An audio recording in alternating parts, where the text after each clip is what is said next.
do it. Go. All right.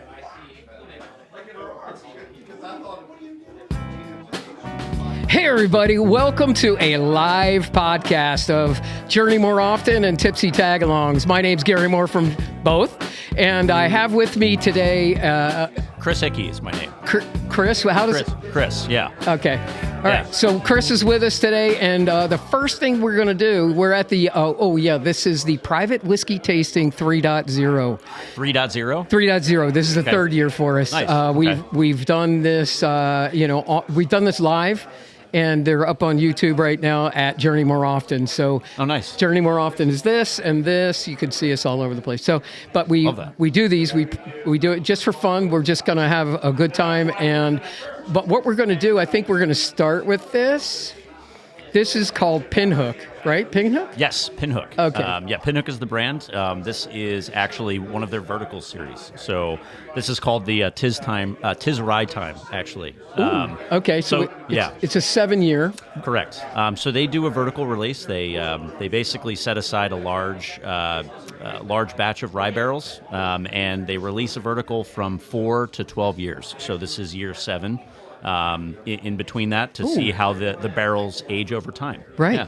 And this is a very limited release. It's only 26 barrels. So the 7 years, only 26 barrels. All right. That's not many bottles. No, not many bottles at all. That's pretty cool. All right. And it's funny. I have a really cool story about this. So this particular whiskey brand was founded in 2014. When I was working in the New York restaurant world. And I got introduced to the owner who owns a restaurant on the Lower East Side in New York. It's called Maysville. And he was like, hey, I made this bourbon. It's really good. I tried it, loved it. And every time I see one, I always try to grab a bottle. So, yeah.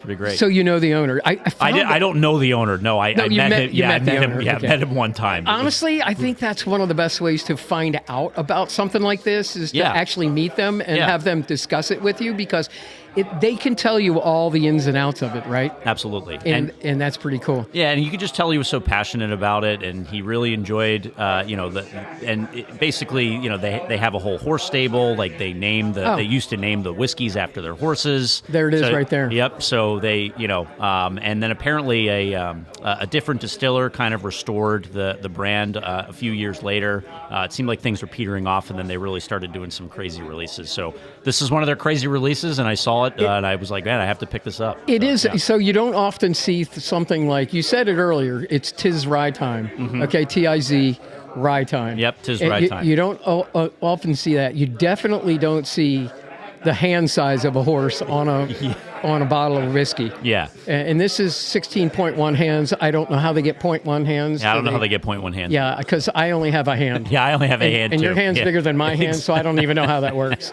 And then they have the color, which is bay. Mm-hmm. I'm guessing that's a medium brown? Yeah, I think that's a medium brown. And so each bottle is representative of one of the horses they have in their stables. And it's a colt. So basically, they're giving you all the stats of the horse that they're featuring in the wine that they're featuring. Exactly. That's actually pretty cool. I've not seen that before.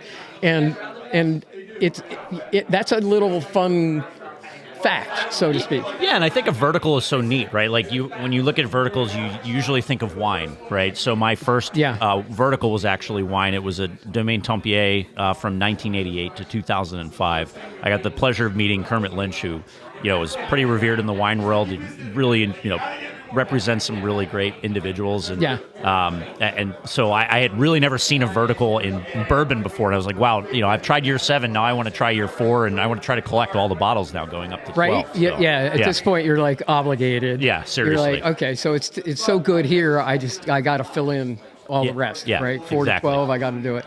Yeah. I mean, I think we talked, I don't know when it was, some other podcasts, we talked about the scenario where I think it was some Kentucky bourbon, a famous bourbon, seller. They had a whole warehouse go up in flames. Oh, wow. And I mean, like a lot of us almost cried because it was like year 23 or something like that. And, that was the year. So now there's none from that year. Or if you have something from that year, right, then you're, but all these barrels and it really went up in flames. It was so sad. That's insane. But they have these warehouses, like kind of sporadically placed throughout the countryside.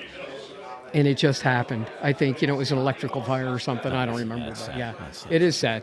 But, they lost an entire year of barrels, which is that's crazy if you think about it. Cause, that's pretty insane. Especially at that age, because, it's getting good. At exactly. 23, it's really, really good. Yeah. All right.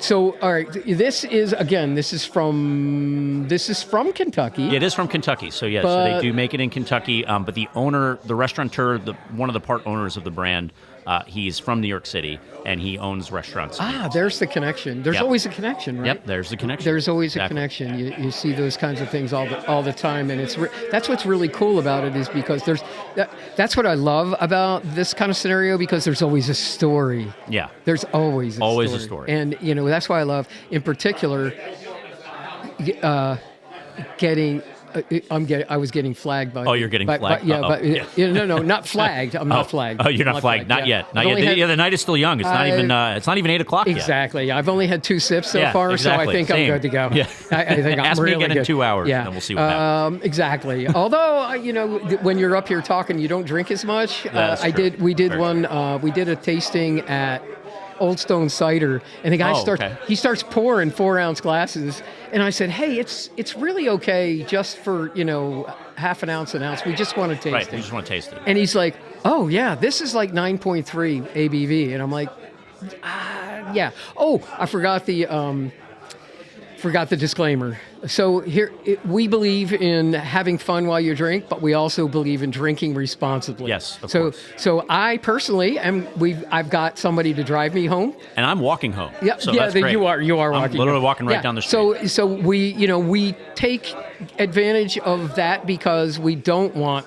to be stupid when we drink, okay? Right, exactly. So, if you drink, you want to be responsible. You don't want to do stupid things. You definitely don't want to drive unless you had a beer at 1 o'clock and you're driving at like 11 o'clock at night. So, exactly. You could probably get away with that. But the reality of it is you gauge you, okay? So that's the important part. Call an Uber and get someone to pick you up. That's the disclaimer. Usually I do it right up front, but that's okay. We were excited. We got right into it. Yeah, we did. And so far. So let's talk about how it tastes. Yeah, now. Totally. And this is honestly, up until about 5 minutes ago, this is my first time tasting it because this particular bottle I've never had before, and I've been drinking Victor's Rye the day before. But you've had Pinhook. I've had Pinhook before. So I've had their rye, just their straight rye, just not this particular vertical series. I didn't even know the vertical series existed. The smell is really inviting. Yeah, smells really great. A lot of vanilla. Yeah, definitely. Yeah, vanilla, little floral. Yeah, definitely. And this has a little water on it, so it's the heat is cooled down a little bit. I mean, it's high proof. And I have it sans ice, so we each have a different perspective. Yeah, I just put a block of ice in. It's been melting for the last 10 minutes. It's really nice. I think the water kind of softens it a little bit. But yeah, a lot of vanilla, a little woody, definitely some floral notes to it. Yeah. And it's smooth. Yeah, it's very smooth. Really smooth. Absolutely. Oh, I love this. Yeah. So, and here's the deal. There's no right or wrong with the ice in or not ice in. It's just your preference and how that affects your taste buds when you're drinking it. Because sometimes you like it and you go, like you said, sometimes it'll smooth it out. Sometimes it actually brings out new flavors to add a little bit of ice. Yeah, and I was reading the tasting notes on this actually, and it actually the company, the website actually says just start neat and then just add a little bit of water afterwards. Yeah. And just allow it to open up a little bit, kind of let the oils separate and just kind of get in there. I just go right for the ice. But yeah, no, there really is no wrong way to enjoy it. And it really, and what's crazy about the whole introducing water and like neat versus water versus ice is that each one of them brings a different perspective. Oh, absolutely. There are some that guys will swear you only put 3 drops of water. You do 1 ounce in your glass, you put 3 drops of water in it, and it goes crazy. Mm-hmm. So it's kind of similar in a lot of ways to wine because certain wines, like I had a blueberry wine once. I didn't even think that was a thing, but a blueberry wine. It is a thing. If it ferments, it works. And we bought it from we have our guest here. He's having by a the little way. Too much fun. Yeah, he kind of maybe we should leave that. He down. pre-gamed before we got here. So, yeah, he's definitely seen some pre-game going on there. Right. But he's nothing to say here. Nothing. Okay. He doesn't have anything to say. Yeah, he's really kind of quiet tonight. But yeah, so this particular winery is Renault Winery in New Jersey. Okay. And we got this blueberry wine, and the guy goes, do me a favor, when you buy the wine, open it up, let it sit for 45 minutes exactly. 45 minutes exactly. Yeah, 45 minutes exactly. And did you open it up in the bottle, or did you decant it? Did he ask you? No. You have to leave it in the bottle. You have to leave it in the bottle. You leave it in the bottle for this, right? You open it up, you let it sit for 45 minutes, and wow, it's a big difference. Interesting. Yeah. And so all of that factors into what you're drinking, okay? Mm-hmm. Alcohol is very complicated. It is. And you don't think about it while you're drinking. You're just drinking half the time. But when you have something like this and you have it neat versus with ice, and your ice is almost melted now. Yeah, it's fully melted now. Yeah. So it's, well, then I see a little teeny. Yeah, a little teeny. Oh, yeah, I got a little teeny. Either that or that's your spittle. No, it's definitely a piece of ice, although I'm going to call that ice. Could have backwash in there. I'm going to call that ice. It's a possibility. But, well, there's backwash in every glass. As soon as you take a sip, there's backwash. But it's alcohol, so it clears the backwash out. But, it changes the composition. Yeah. It changes the smell profile. It changes your taste profile of whatever you're drinking. So don't hesitate to play around at home. If you've got a really nice, and don't, whatever you do, don't buy terrible whiskey. That's the worst thing to start with, right? If you buy terrible whiskey, right, you get terrible whiskey. Well, and then there's that, and then there's also terrible water, and there's terrible ice too. Oh, so, that's a good point. Ice that's is a good point. I think people forget that ice is so, definitely the way you distill any cocktail, or just the ice you use in general, so important. That's pure craziness if you think about it, because people are like, it's just water. Oh, it's just whiskey, right? No. Yeah. It's like, and it's it's no different than wine. If you're adding wine to a meal, people are like, I bought this cheap wine. I'm like, no, don't buy cheap wine. Buy expensive wine. Buy the wine you're going to drink with the meal. Mm-hmm. So if you buy the wine that you're going to drink with the meal and you put it in the meal, it pairs amazingly. Like if you're having beef bourguignon and you get a really nice hearty red in there, it's going to be phenomenal. But you want to put something good. You want whatever it is that you're doing, you want to make sure it's good. So, I mean, you don't have to go over you don't have to buy a Japanese whiskey for like $2,000 a bottle. We're not advocating that.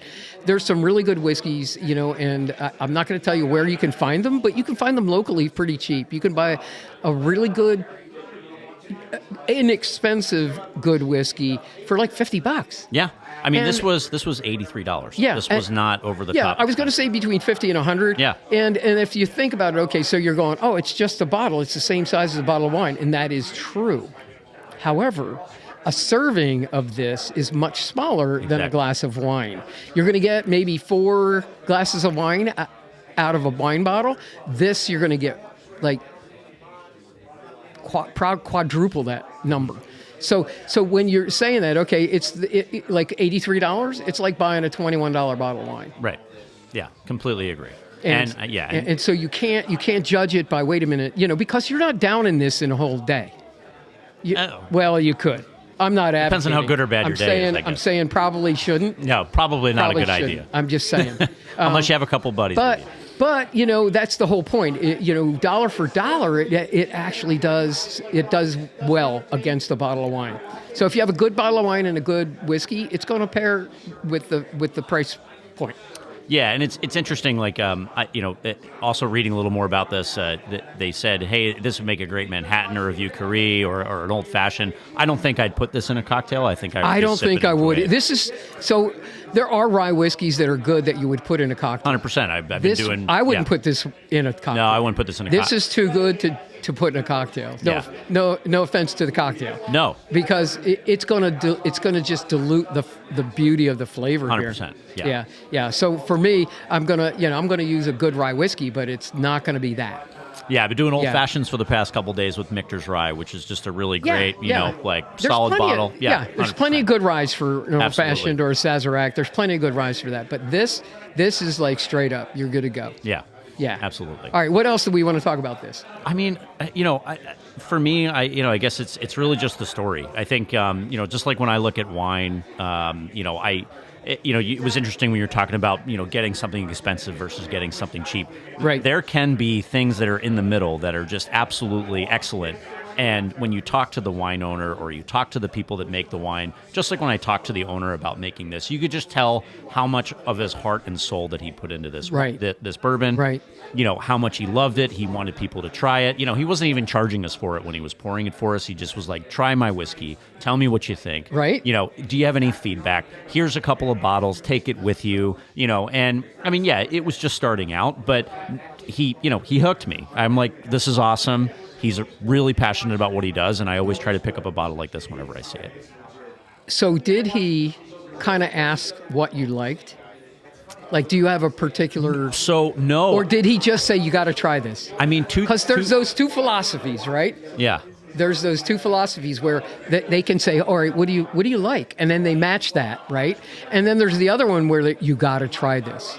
And then they roll through. It was 2014, so I was I was fresh out of college for a couple of years. Were you even legal to drink? I was legal to drink. Nope, I was legal to drink. No, I was I was so legal. I'm 30. So I was born in 1988.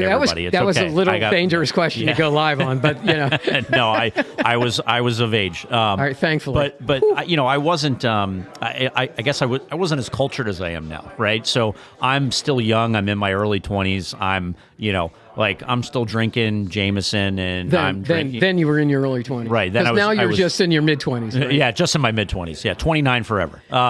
But no, I wasn't branching out. I wasn't drinking, all this crazy stuff. I wasn't trying different things. I kind of just stuck to what I liked. So you just happened upon this restaurant? Well, no. So let's talk about how you got there. So I worked in the restaurant world in New York. And that's brutal. Through a bunch of through just like people that you come into contact with that also work in the industry. They're like, hey, I know this great place. Let's go and hang out. And it's called Maysville in New York City, Maysville.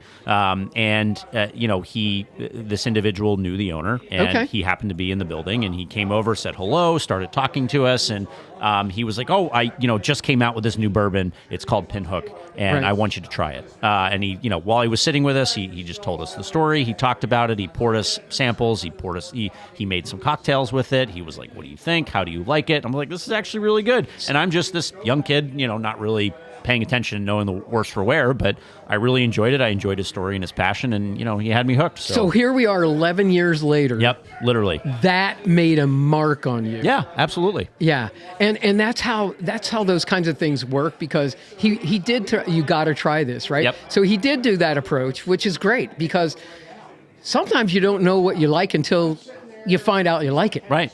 Right. And so you can take that approach. If you're seasoned, you already have a profile that you like. Sure. But I think that goes against you sometimes, because you know what you like. So you're hesitant to try something new because you know what you like. Yeah. But for a rye whiskey, this is really very, very smooth, very nice, very tasteful. I'm enjoying it as well, so I'm very happy you brought this to the table, literally and figuratively speaking. Yeah, and I'm glad I met him, and literally every time I see, and this isn't something that's readily available. I don't see it in Seattle. I live in the Seattle area now. Right. I don't really see it anywhere, honestly. I only see it around here when I go to the Total Wine in Claymont, Delaware. Oh yeah. So if I go to the Total Wine, I see a bottle of this and I pick it up. Oh wait, are we plugging for? Should we not plug for them? I don't know. I try not to plug the big boys, but on the other hand, I hear you. So, but we're and here's the deal: you're plugging the little guy through the big boy. Yeah. So you can't get that, but at certain places. Yeah, 26 barrels. That's it. Yeah. There is nothing. Only 26 barrels. Which is really small. Yeah. I can't remember how many. And the barrels are smaller, than a typical wine barrel. Right. Like they're how many gallons on it? That's a really good question. Yeah, I don't know. I don't know that either. Yeah, I'm terrible at that. I just drink it. I don't, I used to research it a long time ago, but I just drink it now. Yeah, but it's not that many bottles. No, not that many bottles at all. Yeah, so you're getting that. And so you're from Seattle. No, I'm actually from here originally, so I'm from Delaware County. But you live in Seattle now. We won't hold Delaware County against you at this all right, point. Thank you. All right. I'm still an Eagles fan. Is Bob still from Delaware County? He's still from, he lives right up the street. So okay. All right, you're here now. You're a transplant. Yeah. I don't know if that's gets worse or not. Just saying. A lot of Philly transplants in the Chester Seattle County. area. In Seattle. I can't tell you how many times I'm walking down the street with an Eagles hat on, and I just get a random Go Birds. Well, my son lives in Portland, so there's a lot of people that move out west. It's just what it is. Yeah, it's just what it is. It is what it is. But yeah, but you live out that way now. Mm-hmm. Yep. All right, and you came just to be on the podcast. Just to be on the podcast. Absolutely. I mean, he told me about the podcast before I came here, and I'm like, yeah, let's do it. I'm 100% in for it. Right, but you didn't sign up for it because he signed me up. I know who. He told me. Yeah, he told me. But like that was like 20 minutes ago. 20 he told minutes me. ago. No, I'm glad I did. It's fun to talk. It's fun to talk about this story. Yeah, absolutely. Yeah. Shall we drag Bob in here? Are we going to drag him in here? We can. Oh, okay. It's only. Well, no, we're going to drag in here. You want to come in here? Or you? No. Wait, where's Gabrielle? Can you get Gabrielle for me? Oh. Yeah, get Gabrielle. You said your son's in Portland. That's really cool. I travel to Portland too for work. So this is I've got a Japanese. Oh, I love the Japanese. I don't have it in front of me though. Are you ready? You're number 2. All right, we're gonna toss this off. We're gonna go still. We're all going, and all right. It's Chris. Yes. Yeah. Oh, I got it. Yeah. I got it. It's a pleasure. All right, Chris. So good talking to you. Yeah, good talking to you as well. And stay safe in Seattle. Thank you very much. And enjoy the walk home. Yeah, of course. Thank you. Yeah, I will enjoy the walk home. Don't worry. Yeah, thank you. Way better. All right, where are we going here? Oh. All right. Who's next? We got.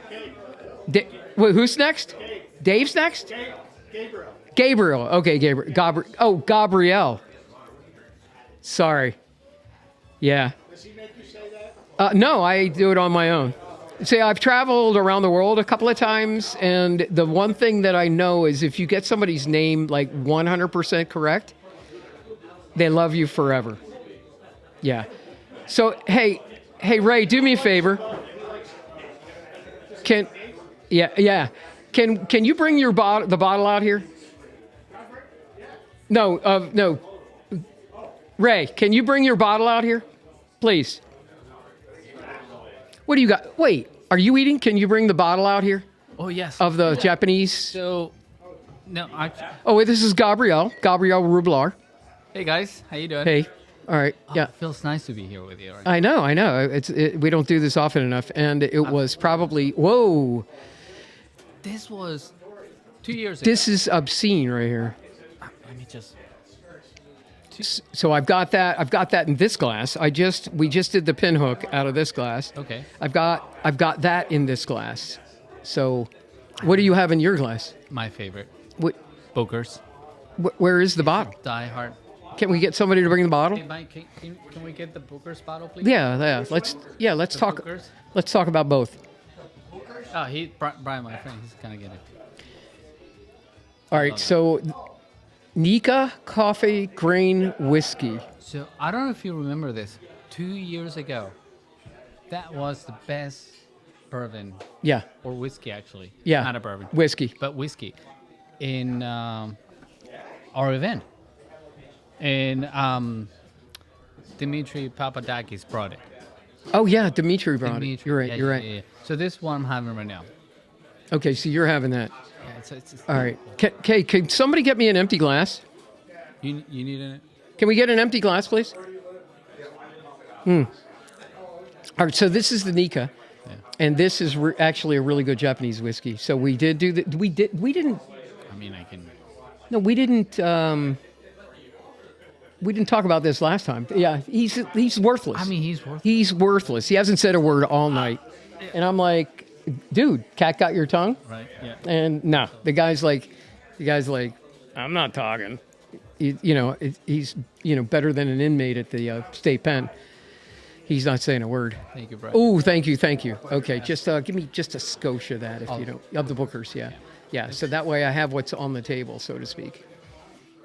So my buddy Mark brought this one actually. Okay, Mark brought this. Yeah. All right, now I'm triple stacking here. All right, this is the Booker's. We got. It's actually one of my go-tos. Talk to me about it. Wait, Gabrielle. Yeah. Let's talk about Gabrielle first. So we'll give a little background about Gabrielle. Gabrielle is a vintner aficionado. I don't know. Is that okay? Is that enough, or do you need more bigger? Appassionato. Well, that too, but he's really good at making wine. Thank you. Yeah. Well, to the point. We do have a bottle of our wine. You have that you made? Yeah. Okay. Yeah. Yeah, it's called Bohemian. Because if it's from the winery, but it's not something you made. No. You know what I'm saying? Everything that we're pushing out right now, it's I've followed Gabriel through 4 wineries. Yeah, it's kind of four wineries. Yeah, no. But I find myself. But he had to find his place, and he found his place. Absolutely. Yeah, but he makes really killer good wine, but it takes time because like a good red wine will take anywhere from like 19 to 24 months from start to finish, kind of thing. And you really gotta put a lot into it, and so Gabriel does that. Well, you still got to wait. So if he gets to the place, you got to wait almost 2 years to get the wine from him. Yeah, that's the thing about wine. Yeah. It's the same as bourbon. But nothing wrong with that. You just can't rush it. I'm you very... learn to wait to... I'm patient. Yeah. Yeah, That's a good trait. Yeah. Being patient is a good for good wine, I will be patient. So, we follow Gabriel because Gabriel makes these really... these wines that have like an amazing bouquet, the smell, the taste, everything is just golden, and so I believe it takes a little bit to, figure out the terroir and what you have to do to just like bring that into a bottle, into a glass. Right, and not just force it. The terroir is the ground and what the ground yields and how it yields. It's the soil composition, it's the moisture composition, it's the drainage, it's all of that. It's a combination of everything. It's everything. The vineyard too. It's like what you do with it.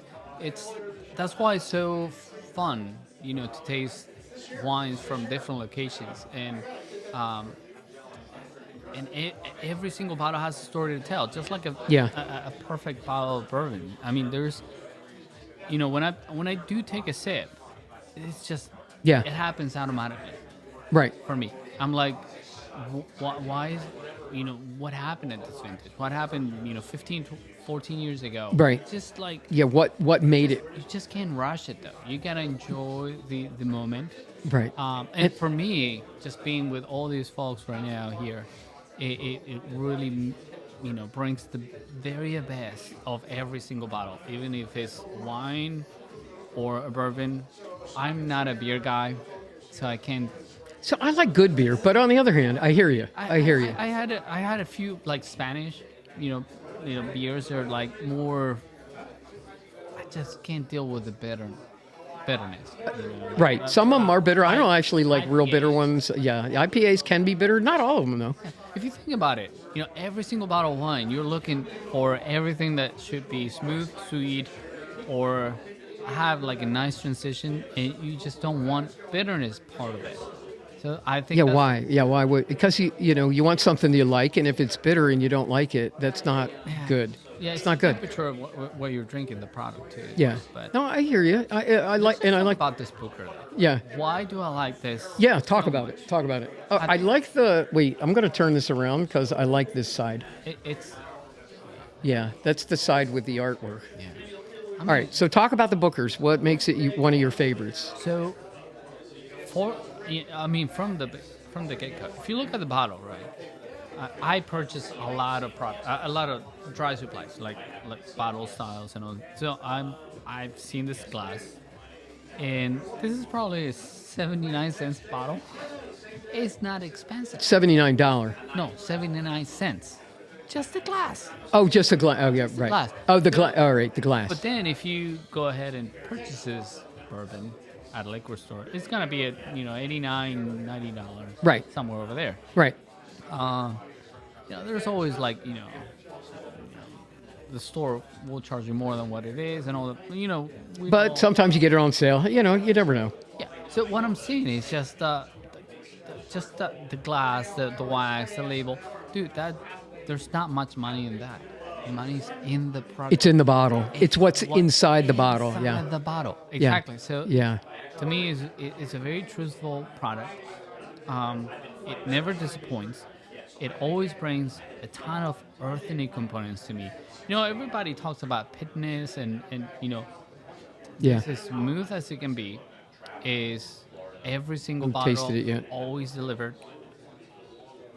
So, whoa! I'm having a little bit of an old fashioned right now. This has a lot of good flavor, and definitely not bitter. Very smooth flavor. It just has a lot of flavor. So It's not. it rolls off your tongue, and the finish is really. That's the thing. It's not over oak. This is not a product that's been held in cask for 14, 15 years. That's not the case. But it doesn't have to. It doesn't have to. Yeah. I don't necessarily like things, and this is my personal opinion. Everybody has their own, but Right. like for example, Scotch. I'm not a big fan of it because the smoky. Oh, the peaty it's Scotch. just Yeah. way over. Yeah. And I found myself always it's a add big- a little bit of water and just bringing the proof down. Yeah. From that 110 down. Right. To make it more enjoyable. And again, this is a product that I don't have to modify with water or ice or whatever, It can go straight up. and it goes straight out. Yeah, yeah. And you're right. I mean, it is really good, neat. Yeah. And Exactly. Right. he's speechless. He's just. He's loving it. He's speechless right now. I love that. Wait, we should give him something. Here, have some Pinpoint. Yeah. Cheers, There you man. go. There you go. All right. We'll I see. just made like pulled pork, by the way. Yeah. Oh, yeah. Pulled pork. I should get you something. Yeah. Before we do like that. in a little bit. When I wrap up, I'll get some pulled pork. But this dude needs to eat. Yeah, his dude definitely needs it. He's nothing but bones. Not even skin and bones. Yeah, He's just bones. I'm like, seriously, dude. He's just. I don't even know where to go with that. This should be a Halloween episode, not a. Isn't it? Not a Christmas episode. I don't know who brought him. I have no idea who invited the guy. Oh, that was he me, just. He was here when I got here and started to set up, and yeah. One of the guys that never left. Oh, he probably. Oh, he's here from. Wait. Oh, that's Fred from last year. Oh my God! Buddy. Yeah. Ooh, that's kind of scary. Man. That's kind of scary. He had such a great time. He couldn't had leave. so much fun. He really couldn't Like, leave. I'm gonna stay here. All right. So on the bottle, am I looking at it? Is there a special? The label insinuates that it's a special blend. Yes. Yeah. So let's talk about that because you can buy a bottle and it's just all right. I don't want to call this a basic, but this is really good. No, and, it gets good. But when I say basic, I mean it's the typical blend that they offer to everybody all the time. It's the same blend. It's the same chemistry. When you buy a bottle this year, it's going to be the same as 3 years from now. It's going to taste exactly the same. But then you have like special blends and special mixes, and they put the label on there, which is really cool because it shows you what you could do. Now, there are places that you can actually order your own blend. So if you want to order a blend, yeah, somebody in the background. Oh, look who shows up. Davide. All right, Davide's here. All right, this is Davide. Yeah. What is this? Olive oil from my dad. Olive oil. I'm just gonna like. Come on. My dad's farm. Olive His dad's farm. olive oil. Oh my God! This is All right, so you're on. Yeah, my sister. So just wave hi to the camera because you're on. It's live. All right. Yeah. I'm just gonna say this. Last year, I visited That- Italy for the very first time. Yeah. I freaking. Fell. You made the oil? I did it. His dad did.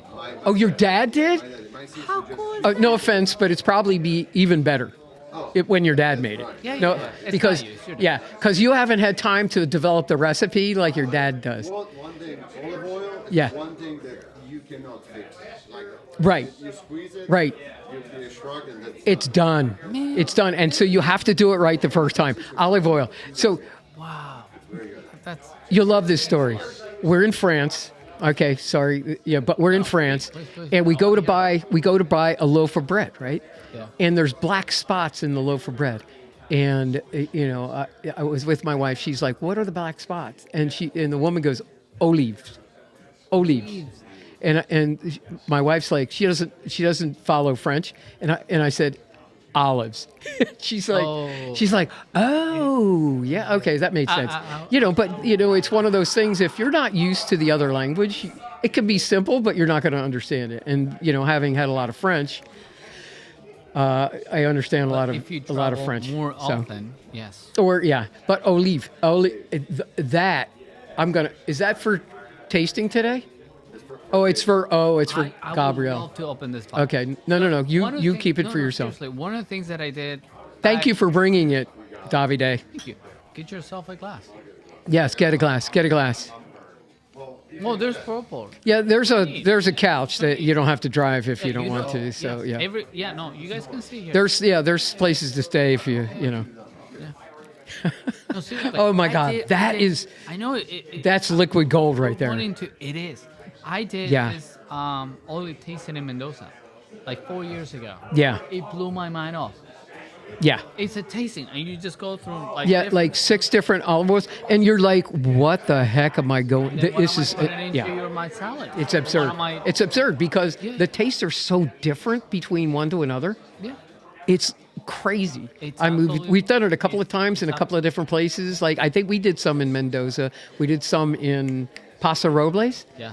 In California, and it just blows your mind how it's like when I did a wine tasting. Diane and I did a wine tasting at a winery, and they had 5 different Pinot Noirs. And I'm thinking to myself, I don't know if I can get through this, But they were so different between start to finish. I was like, all right. Like the first one was. Were they the same vintage or? No, they were different fields in different places. Okay. So the terroir, what we were talking about earlier, that changed. That's why I'm asking you, because we're doing that. We're like trying to, divide different sectors. Yes. And see. It makes a difference. Absolutely. So, and that's what people don't get sometimes. Okay, but people are getting more savvy with wine. I mean, out of wine, beer, and distilled liquors, they're probably the most savvy about wine because wine's been promoted a lot more. Distilled liquor's starting to get promoted. Beer, it's just more like, oh, we've got this new boutique brewery, and they don't really talk about what goes into it. They just talk about the flavor. You know what I mean? And so I want to hear what's going into it. But yeah, it's all about the alcohol content too. And how easy is for you to approach. So one side of the hill versus the other makes a big difference. It's crazy. If you're thinking about it, wait, it's the same stinking hill. But no, it's a different side of the hill. And that's why, like in places like Spain and France and Italy, in Europe, they've already got that mapped out. We haven't even discovered. You're talking about Europe. How about aperitifs? A what? Aperitifs. Like Fernet Branca, or there's a lot of things that we're not even getting into it. It's smooth. It's so smooth. Yeah, I'm sorry. And and so there's so much that goes into the soil, but we're drinking distilled liquor. And, whiskey in particular, right? If you look at whiskey in particular, guess what makes good whiskey? Good beer. Good beer? It starts off as beer. Wait, what? Yes. So we were in. We're in the corn. We were. The mash. We were in Scotland in April. So not my family and I, and one of the guys here and his family. And so we went to Scotland. We ended up in Oban. Okay. Which is where they make the Oban whiskey, right? Okay. So we did the Oban whiskey tour because we're kind of obligated, right? So we go do the Oban whiskey tour, and the guy goes, what makes good whiskey is good beer, because you have to have good beer, because the beer is the first part of the process to make the whiskey, like you're doing the mash and all that, like you said.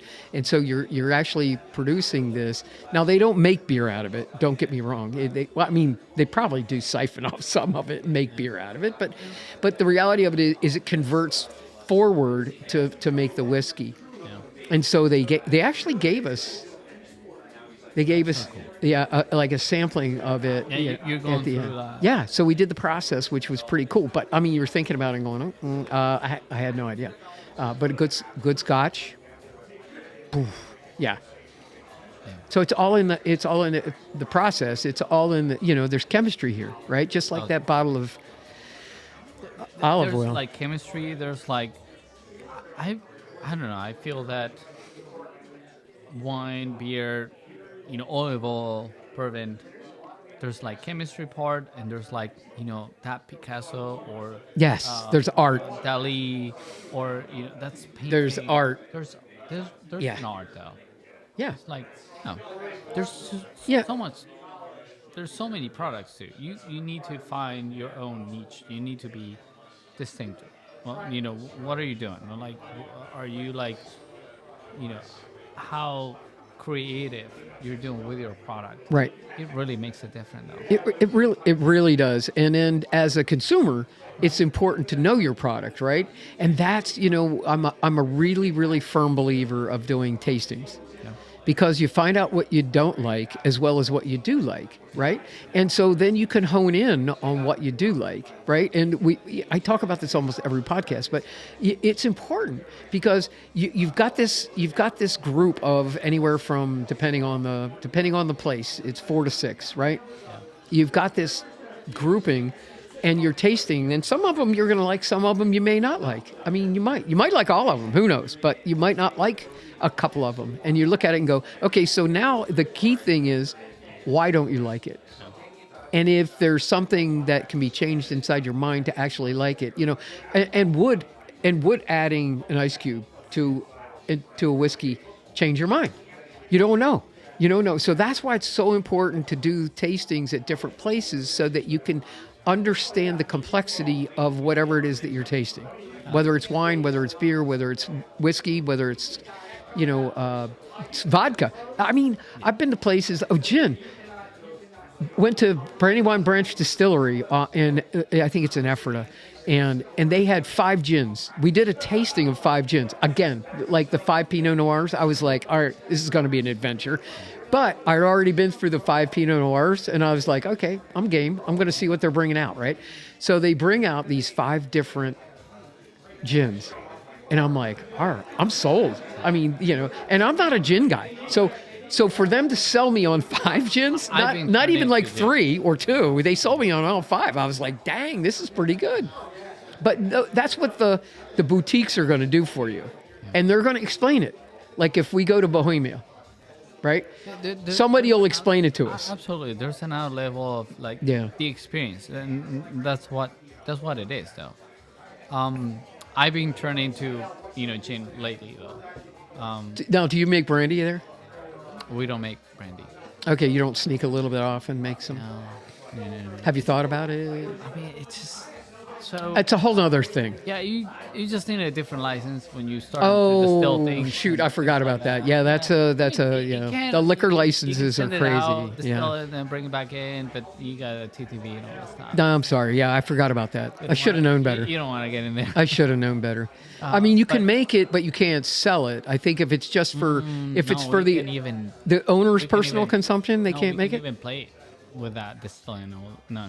On site. No, nothing on site. No. Gotcha. No. It's. I mean.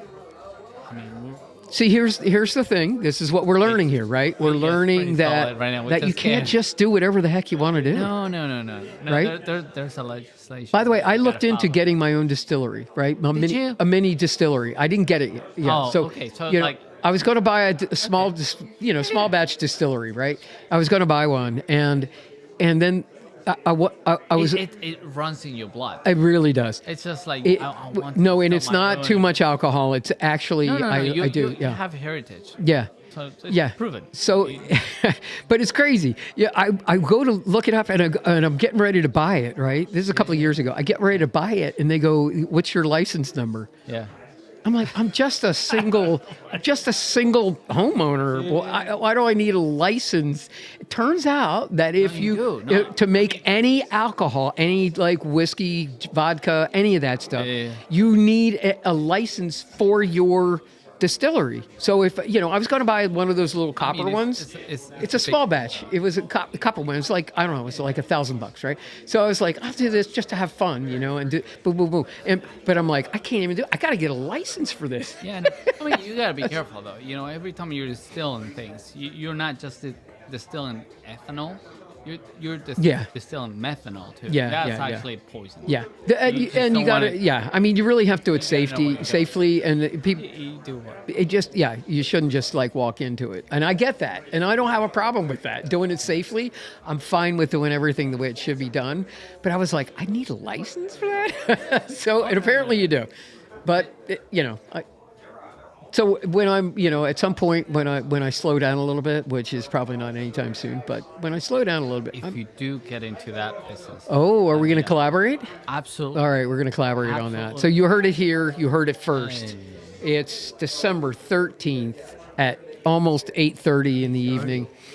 You heard it here. I wish we could do like a turnaround. Gabriella and I are going to collaborate on making some distilled liquor. Once I get my license, it's all going to be legal.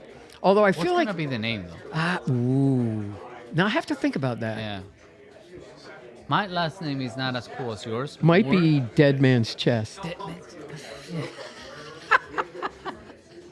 Right? Yeah, he likes it. Look, he's laughing. He's like, that's the best reaction we've got out of it. He's like knee slapping. Yeah, all right. Well, or his knee just like got his hand on his knee. But yeah. So I don't know. I'll have to think about that. I'll have to think about the name for it, Yeah. But I'm open. I'm open, especially if you are looking to collaborate, because I'd love to collaborate on it. Anything that's related towards to beverage industry, I'm up for it. Or let's talk more about what this tastes like. We talked about smooth. We talked about like light oak influence, but still an oak influence. There's a little bit of vanilla here, and not as much as the pinpoint that we had earlier, but it has a little bit of an oak influence that you can taste just an ever so slight vanilla out of it. Yeah. One of the things that I really enjoy about the Bookers is there's like a spice component though. It's weird though. As it's going through, I don't know if it reminds me of cardamom or like something there. That is very. Oh, you're right. There's a very interesting spice. Yeah.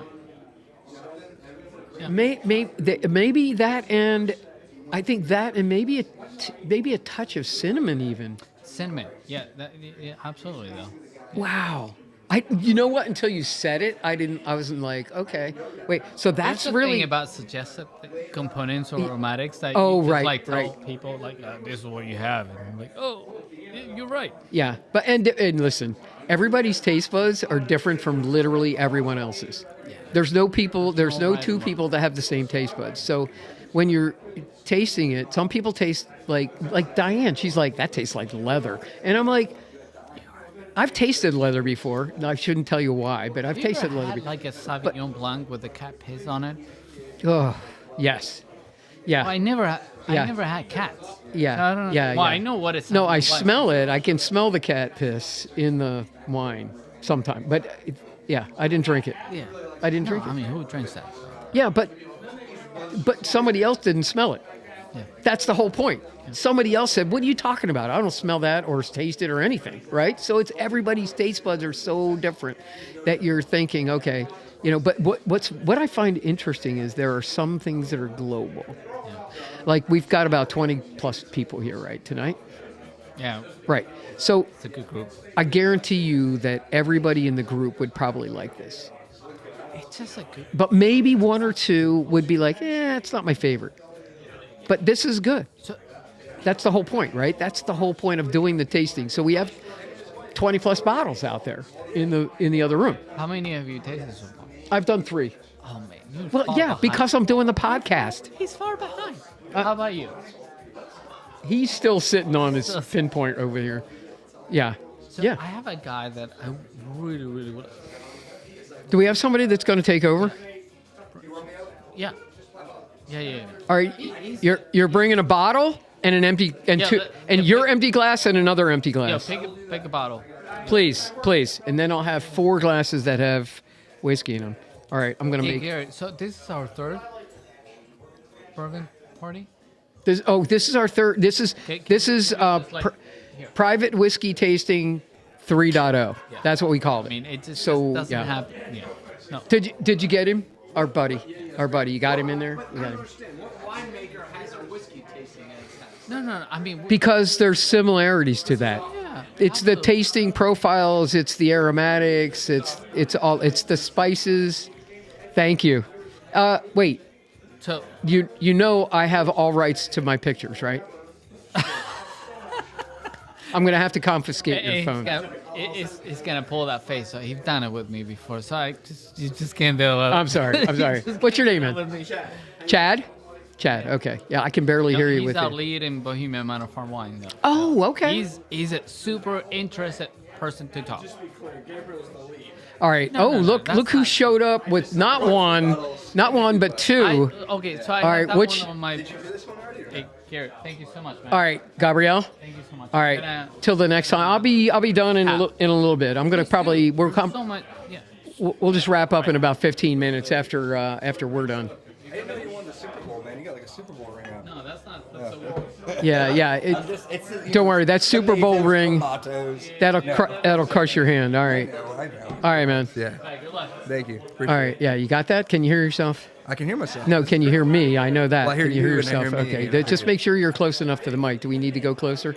All right. Let's do. All right. There Perfect. we go. All right. Which one's my glass? Which one's not This used? is your glass. Okay, that's not used. All right. So pour something in that, I will pour then we'll in- start talking. Yeah, I'll pour in what I brought first. So Oh, we're good. doing that one, yeah. All right, so this will be my 4th because I'm behind everybody else. Oh, that's good. Oh, you need a tiny bit. Yeah. I can even pour a little bit from this to when that. I'm to that, tasting, I only need a tiny bit. This is like yeah. blending. Oh, that's even perfect. Yeah. This is like blending pour a trials bunch in, for wine. Push Is in that there. nice? Yeah, keep going. Right there. That's good. Look at that. Good, I'll good. take Perfect, care of the perfect. All right, that'll give me enough for the aromatics and Sure. the. Oh yeah. And then I can have more if I want. Right. Yeah. But the whole point is I'm doing tastings and I'm stacking. You are Well, rocking, actually, man. I'm not. I've only got 2, and Bones has. Bones. Bones has 2. He has- Bones is having the best life ever. Ooh, over Bones here. is like, look at him. He's Man. laughing hysterically. Thank goodness we got Bones. Yeah, I'm This telling guy's you. got all the goods over Yeah, here. he's quiet. I mean, you know what? You can't ask for a better partner than quiet. Yeah. I mean, I never overshadow with Bones. That's No, for sure. no. He's a And, good boy. Yeah, rumor has it that Bones was here last year, and he never left the chair. I mean that's the what. rumor. I mean, hopefully that's me too. I might be your next Bones as well. We'll get 2. We might have to remove one of the Bones. I mean, I'm probably got better bones than that. All right. So, yeah. I mean, he's just Bones at this point. Yeah, He's not yeah. even skin and bones. We talked about that earlier. So, okay. So your name is? I'm Brian Boback. Yep. Brian Boback. I'm Yeah. Gary Moore. I'm with Journey more often. Can you tell? I can see that. And You got tips- good, and Tipsy amazing tagging. branding on Tipsy that. That's really Tagalongs. nice. Yeah. Tipsy Tagalongs is our. That's beautiful. That's our drinking podcast. All right. Right. So on. Journey more often is a travel podcast. Mm-hmm.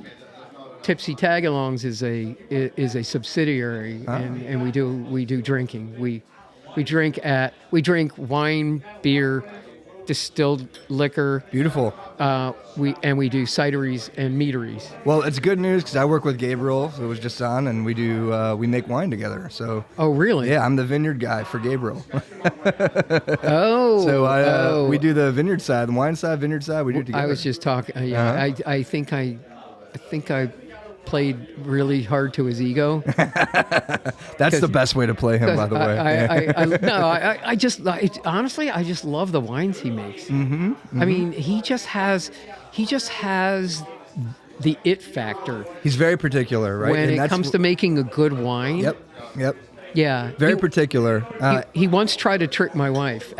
So we all volunteered. My wife and I used to volunteer at a winery, and Gabriel was he was the vintner at the same winery. Yeah. And he comes out of the room or out of the production area, and he gives this wine to my wife, right? So he goes, "I want you to taste this and tell me what you think." So she tastes it, and she's thinking, Yeah. "This is awful." Right? She's like, "But how do I tell him?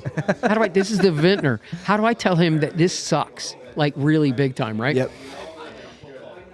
And she's like hesitant 1001, 1002, 1003, and he goes, "It's terrible, isn't it?"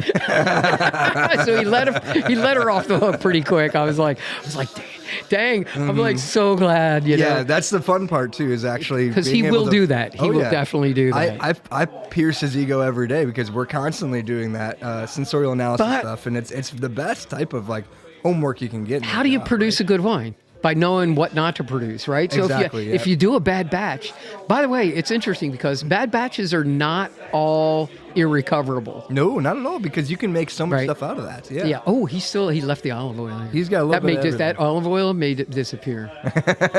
Davide brought that. Oh, I should put this here. Davide's father made that. That's amazing. And I said, that's got to be. You know what's cool about olive oil too is that it's made almost the same way for the way that wine is made. Yes. And the way that. But you can't change it once it's there. You can't. No, change it's different. Yeah, so that's what it is different. But it's like the trees and all that stuff. It's here we go. Same all right, way. you're on camera. You're literally the back. Your back is in the camera. Do me a favor and stand over there and pour in there, so that way we can get you in the camera instead of just your back in the camera. Beautiful. All right. And you got to introduce yourself now. Oh, I'm Mark Schneider. I'm a friend of Gabe's. Yeah. All right. Well, all right. That's everybody's a friend. That's pretty implied. So yeah. All right. So actually, there's like two people here that I brought, and they're not necessarily. I brought my son and son-in-law. Very cool. Yeah. All right, Mark. Right? You said your name's Mark. All right. Okay. So. You just honed in. Did you bring that bottle or something? I brought the bottle of Booker. He brought the bottle. Oh my God! Take yeah. That bottle of Booker. He did. Oh, so Gabrielle gave you creds for that. Just let you know earlier. Mark Schneider. Yes. Okay. So it's hard to hear everything here, and I'm half deaf anyway. So, but I did hear Mark Schneider. So Mark brought the Bookers that we just literally talked about. So, I didn't realize that we were keeping you from your own whiskey. That is good, by the way. The Bookers is good.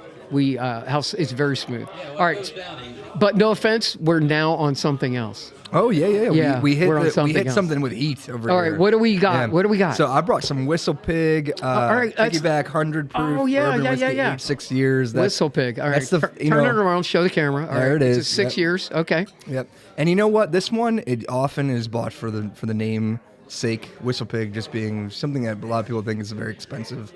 Bourbon. It's known for being good. It's known for being good, right? It's just known for being good. It's got a cool brand but name. It's not all. I mean, not all Whistle Pig is expensive. No, that's true. You're right. Yeah, this one actually. What's that one? This one's very, very inexpensive. This is only about $50 bottles. See, this is what I was saying earlier. Yeah. So you can buy good whiskey, good bourbon. Mm-hmm. You can buy it between $50 and $100, and it's very comparable to the price point of wine. Oh yes, yeah. This one per serving, it's very comparable. And you need to take a little time to drink it. This one's got a lot of heat on it. It's Wait, I haven't tried it yet. Try this. It's very, very. I like this because you can smell it like right off there. It almost burns your nostril. It did. Oh my God! I took too deep a breath. Actually, I was like, when you said it burns, and I was like, yes, it does. The nostril, you'll get that. But the nice part, I like it. Opened up my nostrils. It does. It gives you that hit, and all of a sudden you're like, oh, my senses are awakened, and I can actually get the fullness of it because it like wakes you up right away, right? Wow.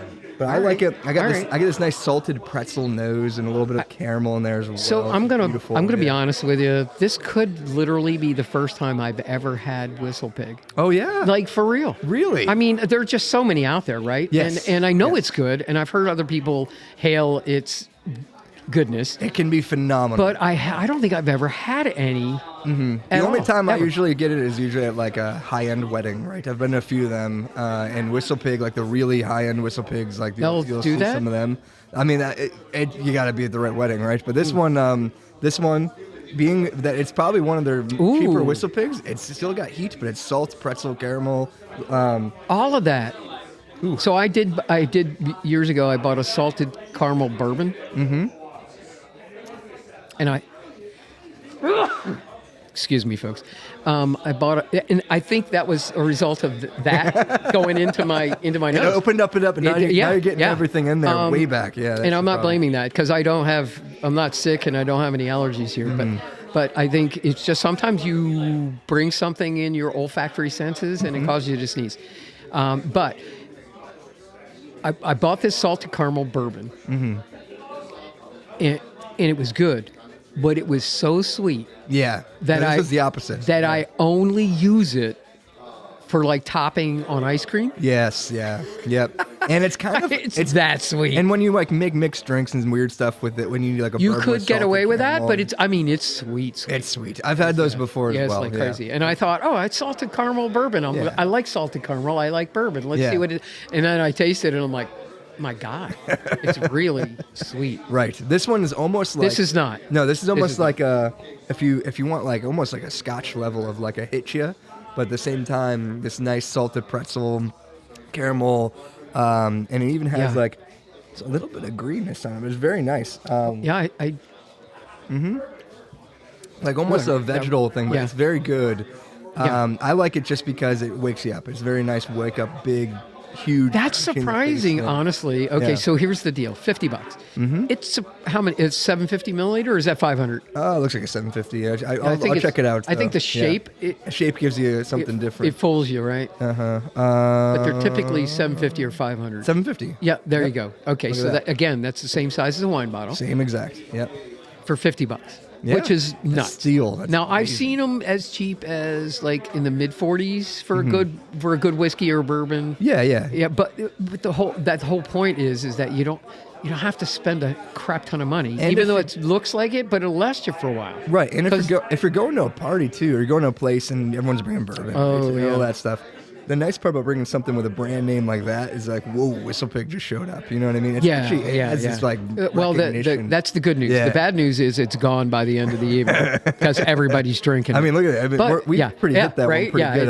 It's pretty well tapped at this point. Yeah, which is some are tapped more than others. Oh yeah. I brought the Dalwhinnie, which I haven't even brought it out yet. Ooh, that's great. I brought the Dalwhinnie. It's really good. It's one of those that has a slight peaty, but not overpowering peaty. I like peat, and I always think of peat just as a balance, just like anything else. But you need a nice balance to it, because you can have stuff where you're just like, it's almost. I always think of it as almost like, I should say this, but it's like almost like IPAs. Where it's like you get and that's the whole thing, right? Yeah. So you got to have that balance, all right? So when you have big, bold flavor, doesn't matter what you're drinking, right? Doesn't matter what alcohol you're drinking, whether it's whiskey, whether it's rum, whether it's bourbon, whether it's wine, whether it's beer, any of that, you have to pair that correctly. Peat is an ingredient. It's an ingredient, right? So when you're looking at it, not all alcohol is standalone. Sometimes you want to eat something with it. Mm-hmm. Definitely right. Yeah. Right. So you might, for this, let me taste it again. Yeah. This is it's got the heat. It's got the heat that would like the peat. You know what I mean? So you could have like a salted caramel chocolate.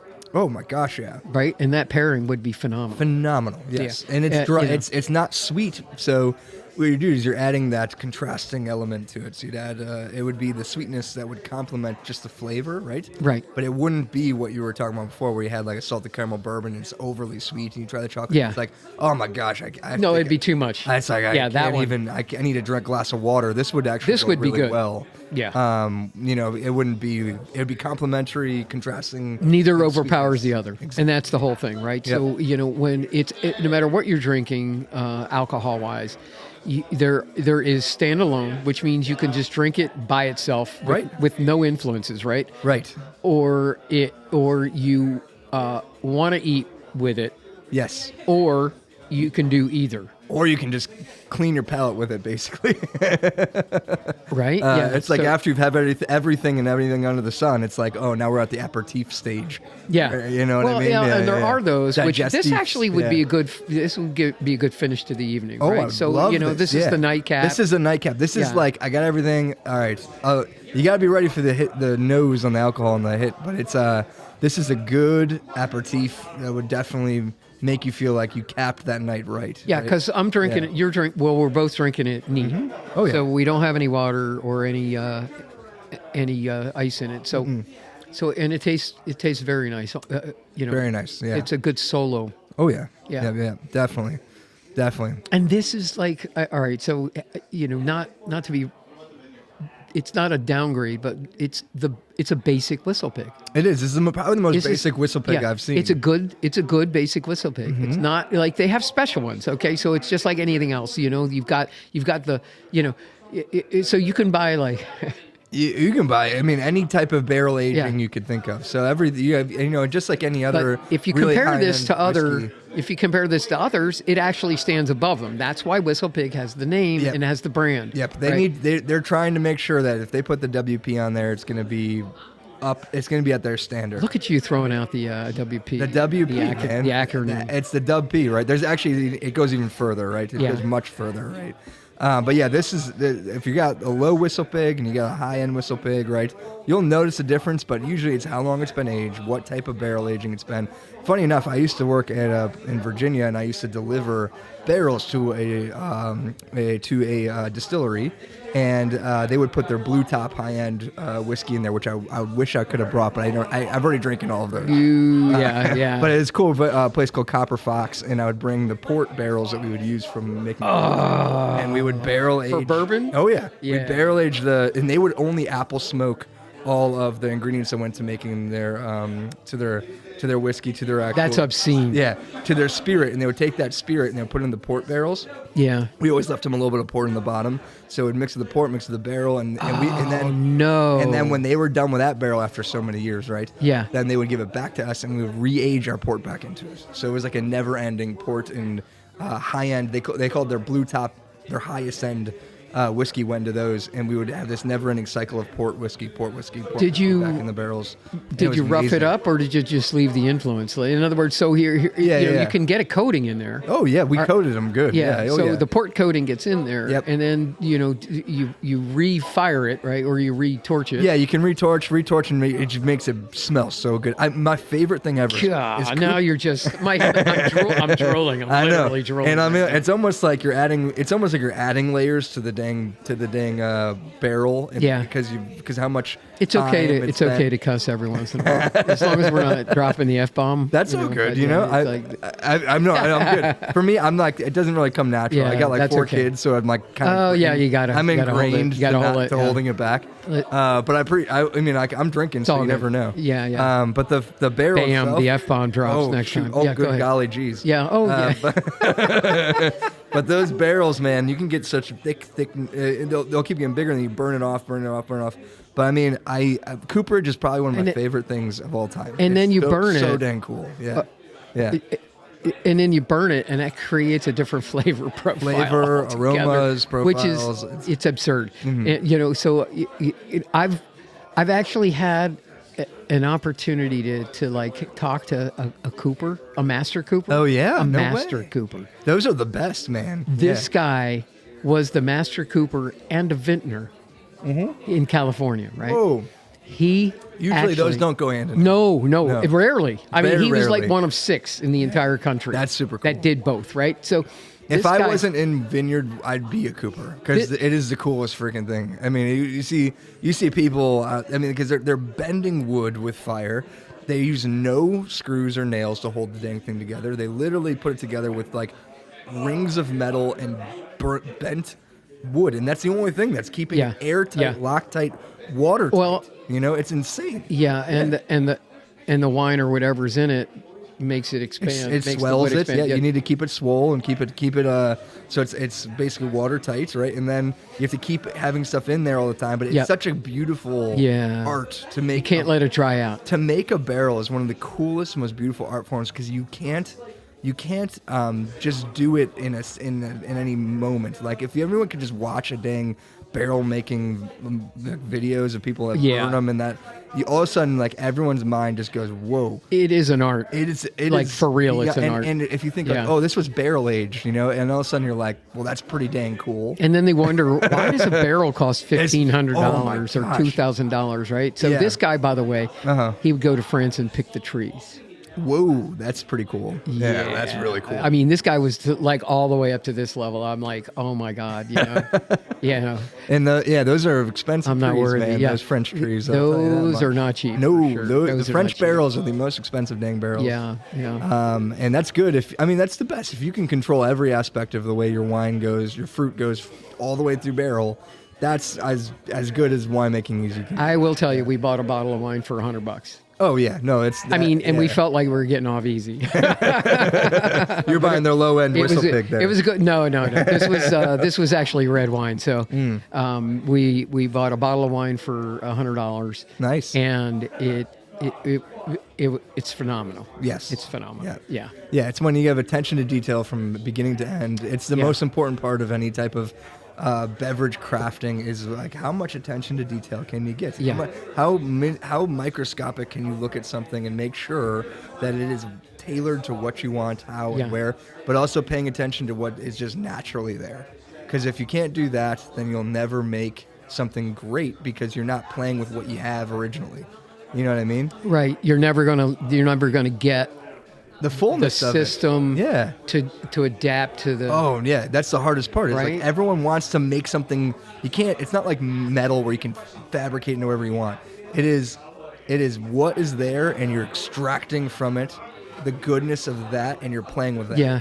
You can't recreate the wheel with it. No. You have to take it right from where it's at and make it the way it's supposed to be. And that's the way Gabriel and I talk about wine all the time when we're talking about the fruit, we're talking about the wine, we're talking about how to make it the way it is. It's like we have to use what we have. And it is, but how do you get the best out of that? You have to actually rethink everything differently, right? You have to say, I have this in front of me, and now I'm going to study that. It's almost like you're constantly educating yourself. It's trial and error, isn't it? Trial and error. But it's almost like research and development. It's also you have to just take the most humble route of just saying, shoot, I don't know what the heck this is, and I gotta ask people, how are you making this? What are you doing? What's the best way? How did you get that flavor to come out? What's And so it's so critical to be very humble in that way. Yeah. And that's because why there's so much to learn. Oh my gosh! I've been in this thing for a long time, and every time I get into a podcast, I learn something. A million ways to skin a cat, right? So really? Can we say that? Well, you were talking that I should be swearing more. I'm going to start saying weird things. Yeah, that's. I'm not sure if that's. Yeah, we may have to cut that one out. There you go. Yeah. You only heard it here. That's the from over there. Yeah. We got a skinned cat over here. Oh, that guy. Yeah, skinned and bone. He's really quiet tonight. I don't really know what's going on there. Yeah. So this is really good. Oh yeah, it's good. What are we doing? What's going on over there? We got all right. Some pool going on. All right. I can get. You know what? I think we're gonna wrap it. Let's wrap it. I'm gonna wrap it. Ready? All right. Here you go. Ready? I'm gonna wrap it. Hey everybody, this has been a great evening. But we're not finished with the evening. Trust me, I'm going to be here for a couple of more hours, and it's my turn to drink not like a fish, but I'm gonna test some stuff out. I'm gonna get a little more tastings. Definitely. Only had the opportunity to taste 4. I still got to finish these and keep on going. But the reality of it is, hey, have fun while you're drinking. Drink responsibly. I'll always say this: don't drink and be stupid. Don't drink and drive. Just most of us here either have a ride home or they're walking into the neighborhood. There's probably 8 guys here who are just walking down the street to their house. Yeah, well, I'm branding. I'm tag alonging with Gabriel. I'm sleeping here tonight. Yeah. I'm Gary Moore from Journey More Often and Tipsy Tagalongs. Right. So Journey More Often's our travel blog. Tipsy Tagalongs our drinking podcast. Ooh, I love it. Yeah. So you can find us at Journey More Often on YouTube at Journey More Often, and it's 2 O's in the more. Love okay. It. And thank you, Bob. Bob Bobek. Brian Bobek. You got Brian. it close though. Everyone calls me Bob because it's the Bobek thing. Brian Bobek. All good. Brian Bobek. All right. Yeah. So I met Bob earlier. There is a Bob here earlier. Okay. Yeah. All right. So sorry about that. Oh, you're fine. You're good. Brian Bobek. And you're Nailed with it. Bohemian Manor. I am with Bohemian Manor Farm. Yep. Yeah, and you guys have fabulous wine. I need to get there though. To be honest Come with by. you, It's beautiful. I know that Gabrielle's there, so I know it's good wine. But on the other hand, I got to get there. Well, it comes from good grapes, so you definitely got to check it out. Yeah, it's gorgeous. We were talking about that. Mm-hmm. We were talking about how that works, and the sides of the hill kind of thing. So we'll get into that later. That'll be a whole other thing. I'll probably end up going down to Bohemian Manor for a Tipsy Tagalongs podcast. And we'll do a whole wine one. Yeah, we'll do just wine on that one. Love that. That'll be so fun. Yeah. So would it be you? Me, Gabriel. Oh, no, I can only do... Well, whatever no, you I'm want. just kidding. Whatever you want. I'm just kidding, Bob. Let's not slash bring in the Brian. Vineyard crew in. Brian. It's Brian. It's Brian. Sorry. It's actually Brian Bob. Yeah, it's Derek. I don't know. Yeah. Fred, Sam. It's one of those. One of those. Definitely, yeah. All right. We go, oh, by the way, is it Brian with a Y or an I? Aye, the real way. See, you got to ask. It's the real way. You got to Come ask. on. Okay. Yeah. All right, everybody. Hey, thank you for joining us tonight, and enjoy life. Journey more often. Sweet.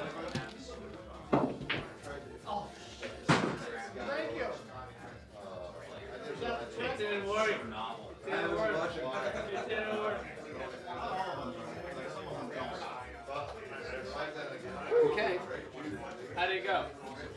That was great. Isn't it amazing? Like, you know, when you Oh, I can hear that. Like, it was just